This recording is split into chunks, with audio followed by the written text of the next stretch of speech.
ಊಟ ತಿಂಡಿ ತಿನ್ನೋದ್ರಲ್ಲಿ ಅಭ್ಯಾಸಗಳು ಬೇರೆ ಬೇರೆ ರೀತಿ ಆಗಕ್ಕೆ ಸ್ಟಾರ್ಟ್ ಆಯ್ತು. ಸೊ ಹಿಂಗೆ ಮಾಡ್ಕೊಂಡು ಅಷ್ಟು ತೂಕ ಆಗಿದ್ದು.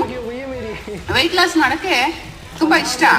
ಬಟ್ ಹಿಂಗೆ ಅಂದ್ರೆ ಯಾರು ನನ್ ಮುಂದೆ ನನ್ ಕೋಚ್ ಬಂದಂಗೆ ಬಂದಿಲ್ಲ.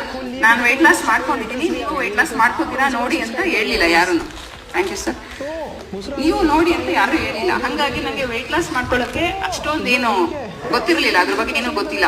ಓದಿರೋದು, ಡಿಗ್ರಿ ಮಾಡಿರೋದು ಬೇರೆಯವ್ರಿಗೆ ಓದ್ಸಕ್ಕೆ, ಬೇರೆಯವ್ರಿಗೆ ತಿಳ್ಸಕ್ ಅಷ್ಟೇ ನಾನು ಮಾಡಿರೋದು. ನಾನು ಚೆನ್ನಾಗಿ ನೋಡ್ಕೊಳ್ಳೋದಕ್ಕೆ ನಾನು ಡಿಗ್ರಿ ಮಾಡಿಲ್ಲ. ಓಕೆನಾ?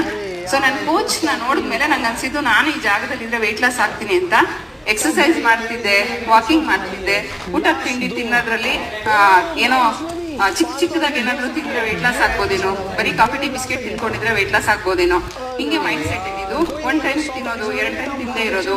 ನಾನು 2 ದಿವಸ 3 ದಿವಸ ಉಪವಾಸ ಮಾಡಿರೋದು ಇದೆ ವೆಯ್ಟ್ ಲಾಸ್ ಆಗ್ಬೇಕು ಅಂತ. ಮನೇಲಿರೋರು ಯಾರಿಗೂ ಹೇಳ್ತಿರ್ಲಿಲ್ಲ. ಅವ್ರು ತಿಂಡಿ ಆಯ್ತು ಅಂದ್ರೆ